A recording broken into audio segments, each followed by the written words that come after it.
அதனால தான் நான் எல்லாமே சொல்றேன், காலேஜ் படிக்கும் போதும் சரி, நிறைய கற்றுக்கும் போதும் சரி, ஒரு 12th அதுவும் 10th இன்னும் சொல்ல போனால் 8th ஸ்டாண்டர்டுக்குள்ளே நீங்கள் வந்து நல்லா கற்றுக்கங்க.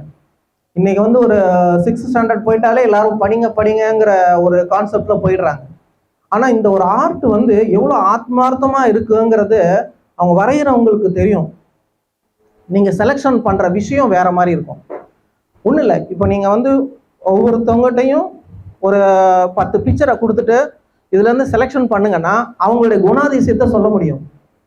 அவங்க இப்படி தான் இருப்பாங்க, அவங்க ரொம்ப கோபக்காரங்க, அவங்க ரொம்ப போல்ட்னஸ், அதெல்லாமே அந்த பெயிண்டிங்கில் தெரியும். ஒவ்வொரு பெயிண்டிங் பின்னாடியும் அவங்க லைஃப் இருக்குன்னு சொன்னாங்க. கண்டிப்பாக அந்த இதில் வந்து எத்தனை பேர் வந்து எவ்வளோ ஸ்ட்ரகிளில் பண்ணியிருப்பீங்க, வீட்டில் எவ்வளோ திட்டு வாங்கியிருப்பீங்க, ஏன் இதுக்கு போய் பணம் ஸ்பெண்ட் பண்ணுற, ஏன் இதுக்கு போய் டைம் ஸ்பெண்ட் பண்ணுற, எத்தனையோ பேர் கேட்கலாம். எல்லார் வீட்லேயும் நடக்குங்க. அதனால வந்து அதெல்லாம் ஒரு ஒரு பக்கம் தூக்கி வச்சிருங்க. எவ்வளோக்கெவ்வளோ உங்களால் வந்து முயற்சி பண்ணி இன்னும் நல்லா பண்ண முடியுமோ அதை ட்ரை பண்ணுங்க. என்னோடதையுமே வந்து நான் சின்ன குழந்தையிலேருந்து வரைஞ்ச ஒர்க் எல்லாமே வச்சிருக்கிறேன். எல்லாமே காப்பீடு தான். ஆனால் ஒரு ஸ்டேஜுக்கு அப்புறம் நமக்கு வந்து அது போர் அடிச்சிடும்.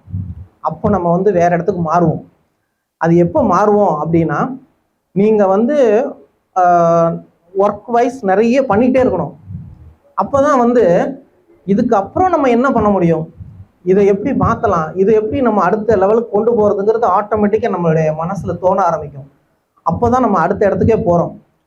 அதாவது அவங்களோட ஒர்க்கெல்லாம் வந்து நிறைய பண்ணுவாங்க, ஆனால் அதை வந்து ப்ரொமோட் பண்ணுறதுக்கான விஷயங்கள் வந்து நடக்கிறது ரொம்ப கஷ்டமாக இருக்கும். பட் அவர் பேங்க்ஸ் செக்டாரில் இருக்கேன் அப்படின்னாரு.